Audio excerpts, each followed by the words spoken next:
Ma mission TV, le miroir du monde. Président Nabiso a voyagé pour l'engi avion te. Azo voyagé pour l'engi avion te. Aza mutu oyo abanda avion.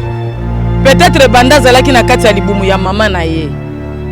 Président aza na posa ya ba voyage inutilité. Abotama na kati ya ba avion. Akuta ba avion déjà oyo papa na yazo mata zo kita nango. République aye kolongola oyo bengami bobola to pauvreté na kati ya Congo.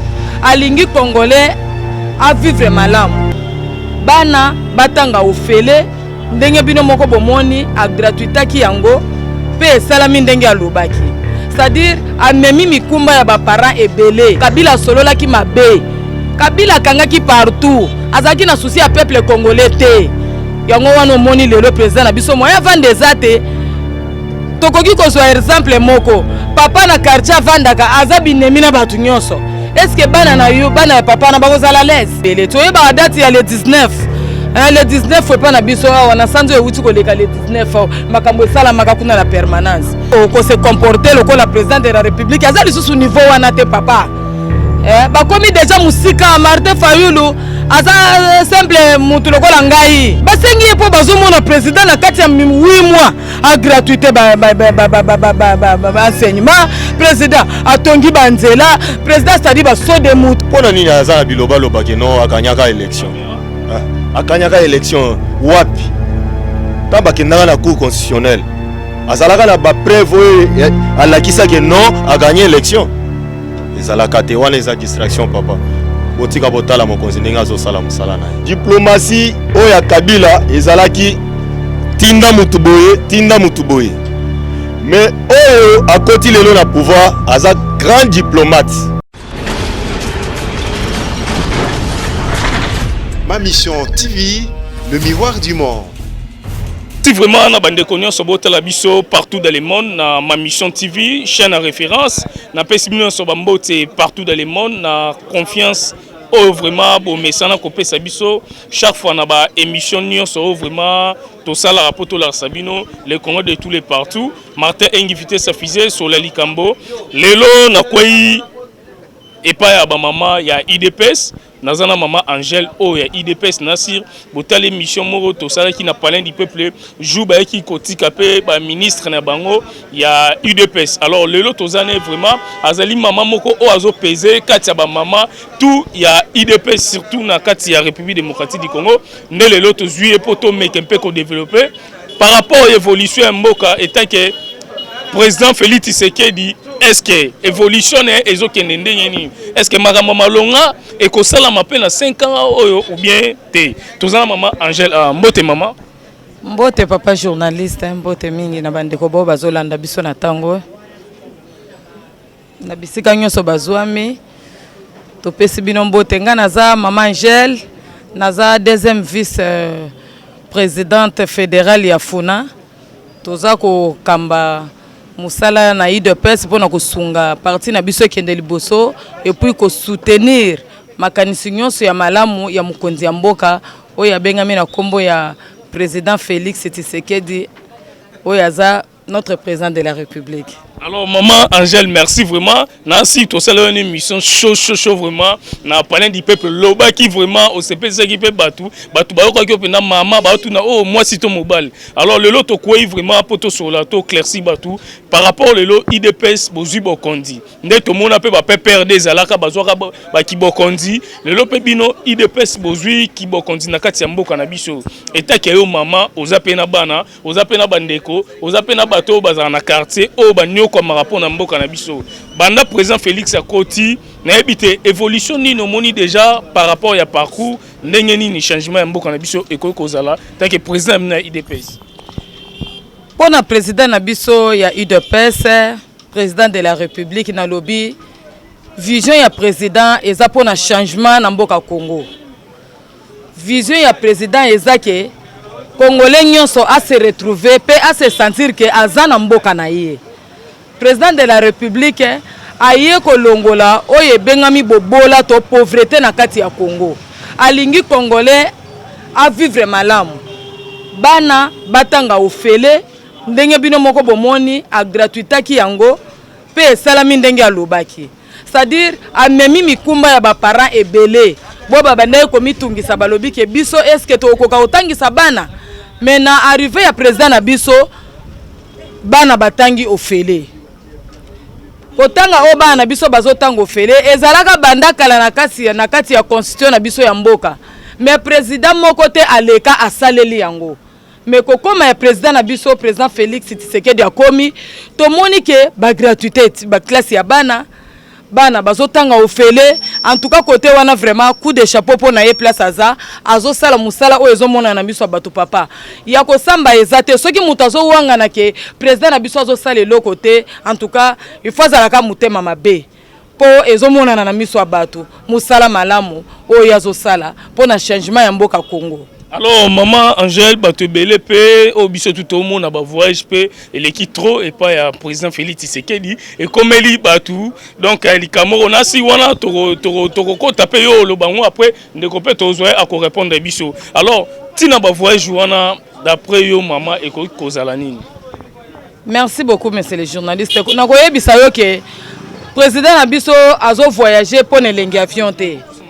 Azo voyager pour nelengi avion te aza mutu oyo abanda avion peut-être banda zalaki na kati ya libumu ya mama na ye président aza na posa ya ba voyage inutile te abotama na kati ya ba avion akuta ba avion déjà oyo papa na ye azo mata azo kita nango alors azo sala voyage moko te neti voyage ya buzoba mais président aza ko sala voyage pona ko luka kaka solution ya bana Congo azo sala ba voyage pona koluka bolamu kaka ya bana ya Congo po akutaka nyonso ezalaki par terre tozalaki lokola bana bitike bo babwaka ki biso na ba pays nyonso bakanga ki partout boyoka ni biso na batu pemeni ezalaki te mais lelo président na biso ba voyage azo kende ko sala tolo bango bien na lingala azako kende ko fungola ba place nyonso oyo Kabila solola ki mabe Kabila kangaki partout azaki na souci ya peuple congolais te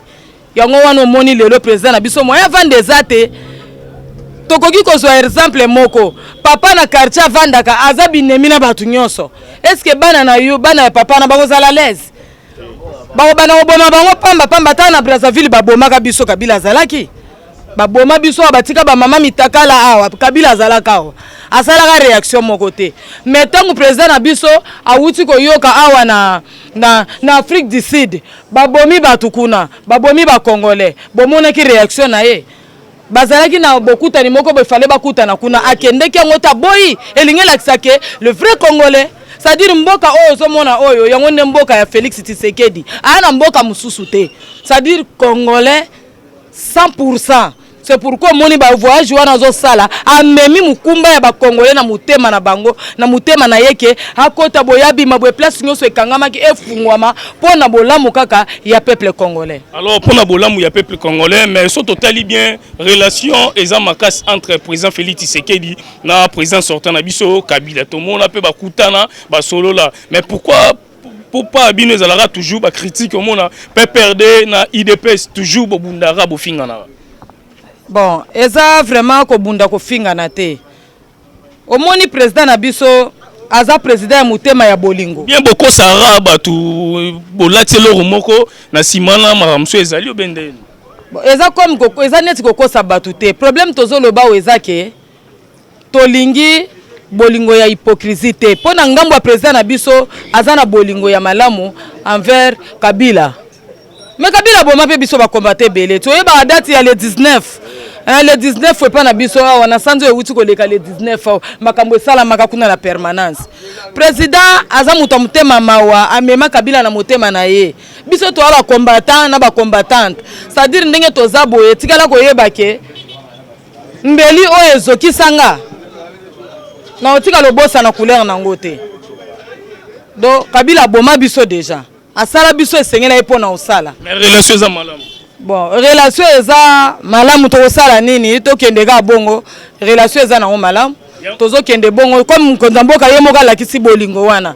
Bo siko biso ba disciple to osala nini. Foto landa lokolo wana biso so tozo ko manga bato bolingo ko landa na makanisa président. Alors, est-ce que Neni, président Félix Tshisekedi, a une relation avec Nabiso, il y a opposant de Tolobara, moi, Martin Fayoul, Moïse Katumbe, puis Adolphe Mouzitou, est-ce que vraiment Jean-Pierre Bemba, relation Morope et Zalaka, pour la vision, un jour, un beau Canabiso, pour tout le monde à côté, Martin Fayoul, Balobi, vérité désir, il faut vérité Zanambo Canabiso, pour tout Kende Liboso. Est-ce que vous raisonnez par rapport à Bande comme ça, Baza, na côté opposition? Eloko moko na koyebisa yo papa journaliste eza boye. Président na biso banda ne bandeli avant bakende Genève. Nani a créé ka eloko wana po bakende Genève. Ezalaka président Félix. Na esprit ya bolingo wana za nango o lelo batu ba oloba na biso ke akomi camarade ya Kabila. Kaka na esprit na ya bolingo wana amona yeke makanisi malamu oyo azalaki nango. Akokai kotikala nango ye moko te. Il fallait akamata makanisi wana asangisa yango na bandeko nyonso. Yango wana abengaka ba Martin Fayulu, ba Matungulu, bango nyonso ba Bemba basangana, ba Moïse Katumbi baluka likanisi moko. Mais tango bakendaka Genève bango nyonso bayebaki ke o bazokende kopona comme candidat unique ezalaki ka Félix kaka na bolingo wana bon lokola ye déjà aza na ye mutu a bolingo soki tozokende koyana candidat unique kombo na ye Félix Tshisekedi Tshilombo nde ye wana bakendeki po bapona metango bakomi kuna comme mutema ya mutu ezalaki elongi te bake changer ba dossier na bango Martin Fayulu candidat unique mais président na biso malgré nyonso wana aza kaka na bolingo na bango aza congolais bango baza ba congolais moyen boya bango ezate donc baza ka même moral. Mais tout le monde a la polémique etika libela entre Martin Fayulu et puis na président Félix Tshisekedi, c'est comme si guerre pendezo ko makasi tozo mona biso nyonso. Bon guerre penza iko ko makasi na kati na bango te po président aza ko se comporter lokola président de la République aza lisusu niveau wana te papa bakomi déjà musika Martin Fayulu aza simple mutu lokola ngai mais président Félix aza président de la République oyo tina libanda bazo confirmer ye papa tozonga na moi sima muke na yebisa yo na wuti ko landa image moko na Cameroun ba Camerounais balobi ba pesa biso Sénat na bango ba pesa Assemblée nationale ba pesa bango na batu na bango na président de la République na bango mais biso to pesa bango kaka mutu moko basengi biso obi mutu ngo basengi biso soki nani basengi biso ya Fachi Pani basengi Fachi basengi po bazomona président na kati ya 8 mois a gratuité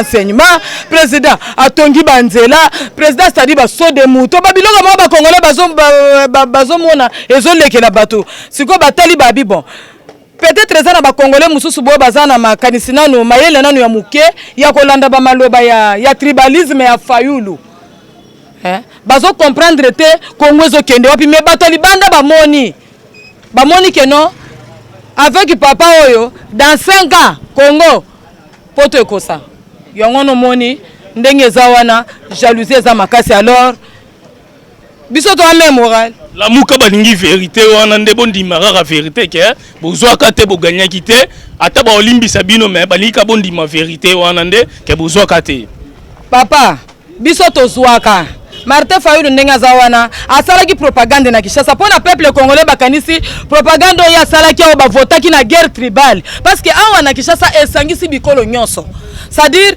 ndenge ba votaki ye awa abimaki ebele bakanisaki ke na libanda pe ba voter ndenge wana mais vote sala na intérieur te papa vote zande na intérieur za Kinshasa te aganyaki na Kinshasa to ndimi na ba pourcentage moko ya muke yebisanga propaganda ya sali atambola kimboka nini na mboka nini azana ba mboka malonga atambola kite omoni te kamera zo ganga ya nolaye place na bien na mboka na ye moko na Bandundu ville Félix Tshisekedi aliaka ye wana okiti na Matadi toliaka ye oke Lubumbashi toliaka ye kolongola na de Kasai po wana ezalaki na poche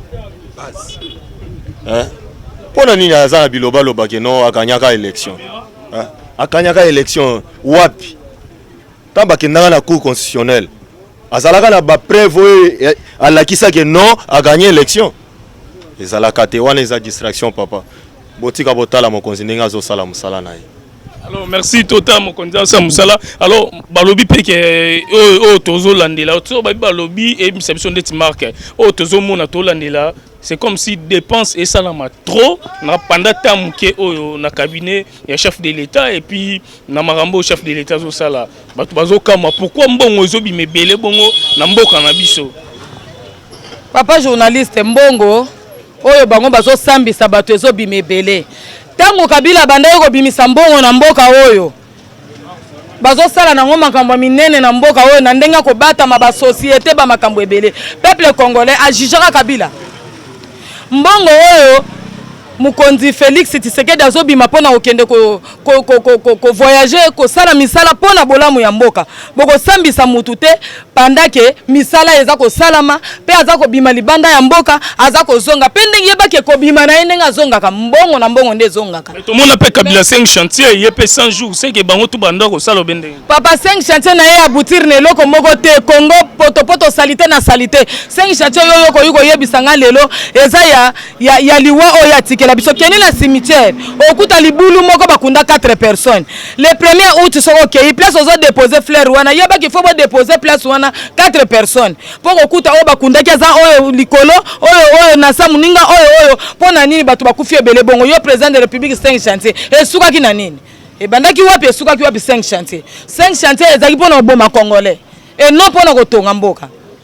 Elo na koye bisoka yango. Elo koloba yango na mais est-ce que bike pas si pesa na mboka na biso bato bazolia bien te Congo surtout Kinshasa comment salité capitale ya République démocratique du Congo mais partout tambola salité pourquoi changement ezo simbate na kati ya mboka na biso bato bazolela nzala place nyonso passe na passe. Papa ngana koloba boye oyebi eloko nyonso ne bandeli ezalaka passe président na biso akoti na bokonzi pas même une année. Makamu nyonso tokolanda na biso bilobaloba ya batu te nakoyebisa oke na Bukavu basali grève bango moko lisusu bakati grève na bango pona nini po bamoni ke bazosalela perte président ye sikoyo akuti eloko te abandeli nyonso en zéro azokende kosimba malembe to boyi politique ya pressé o bazomema ye nango wana pressé po a échoué biso toza na posa président a président tala kende malembe molo ti oko atteindre place oyo ko atteindre wana peuple congolais bakolia bakotonda papa na mboko oyo bakolemba d'ailleurs ko yebisa yoke il faut mutu nyonso to oyo azana wese na apepa ngo bandako pepa wese na yo etika la vide pona nini poko lia papa ezo ya makasi ba congolais bakosumba désordre ba congolais donc ko lia ko sala gogo 4 à 5 fois par jour, c'est-à-dire ndenge mutu akolingela wana kana 5 ans mandat 5 ans pana yebisu yoke na mandat oyo recite ya kosakana nango te papa kolobisanga mingi te tozo risque na yako yebisa yoke peuple congolais ko boya élection na mboko pour 2023 ko yinda na Vital Kamerhe pe ya rocha pe perdre ko cha kotope bana mboka Martin Fayulu batu na batu pe ba ya uchende na on est en démocratie mutu na mutu akosala oyo sengene yeko sala parce que toza libre mais biso tozo loba na ngambu ya président Fachi c'est-à-dire ya Fachi 100% sûr. Alors merci Ndekope Abaksa. Moi message moko na bandeko tout ba Orlando partout dans le monde. Alors na lingi opesa message moko pour na président de la République pour banda kotiki bokondi ti lelo batu pe ba ndi mala bango yete. Batu ba ndi mate ke changement et ko ça na mboka aussi tout bandi on a diaspora oh vraiment ba bi ke Congo na biso passe na passe ti lelo e belé ba ndi mafachite. Na lingi opesa message na opposant baza na batu belé baza ba ndi maete ke changement et ko za na mboka na biso. Façon ba omone la évolution makambo. Merci ndeko journaliste. Ya liboso azo pesa kombo nanga o bayebinga Edouard Muyamba sans père. Naza mobilisateur na cadre ya ba motocycliste ya IDPS. Oyo na kolobana na zo bandela na question na ya liboso. Po mama ayanolaki yango penza bien te.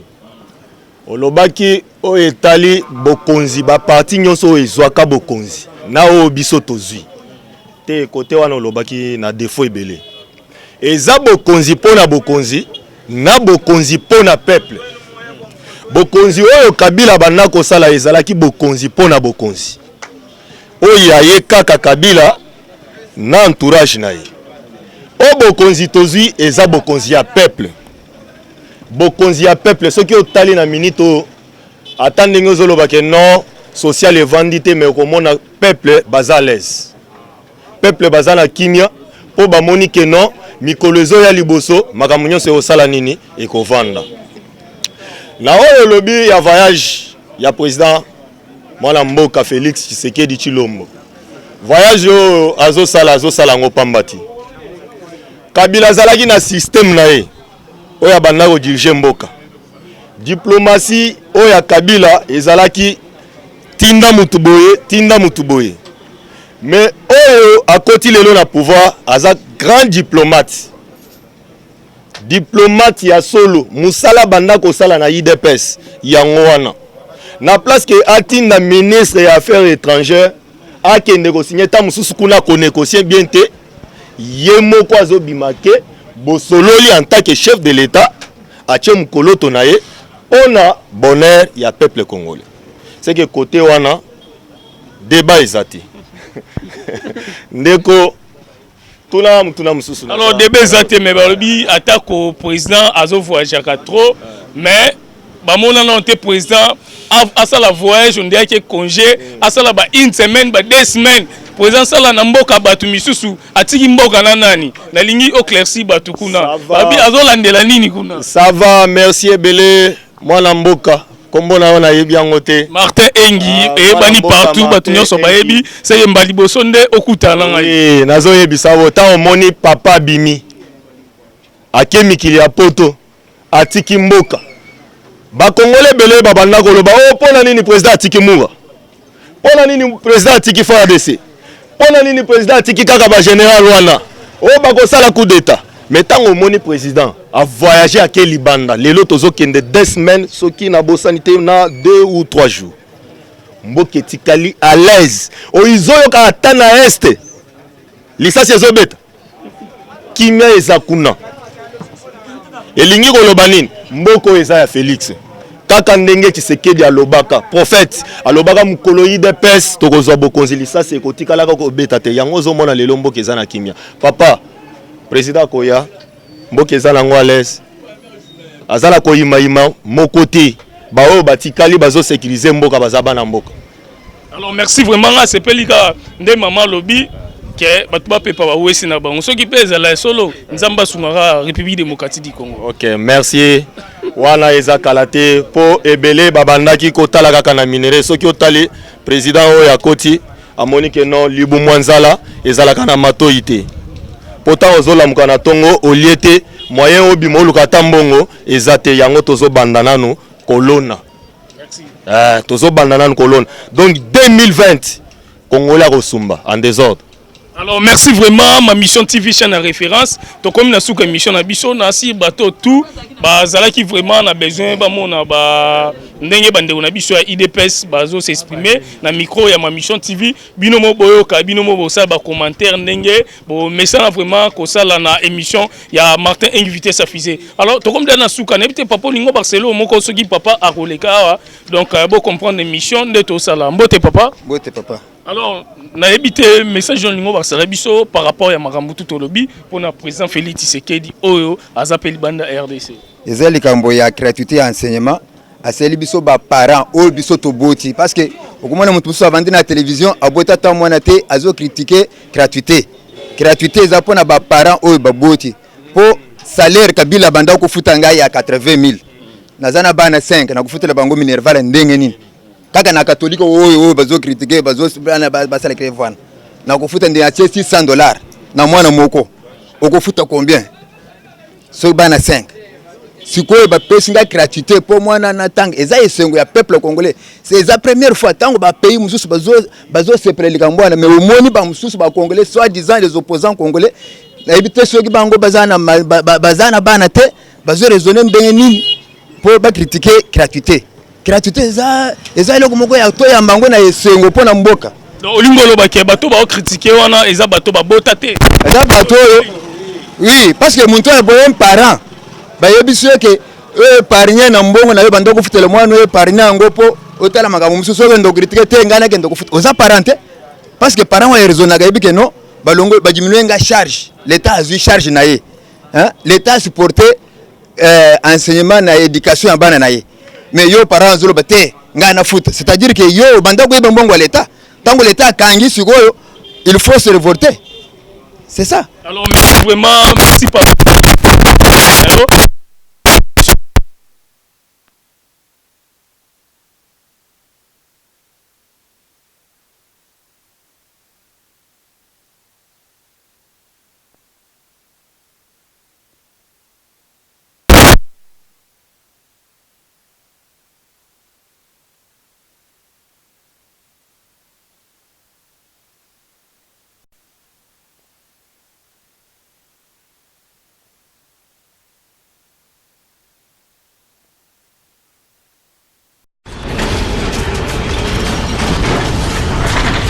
Ma mission TV, le miroir du monde.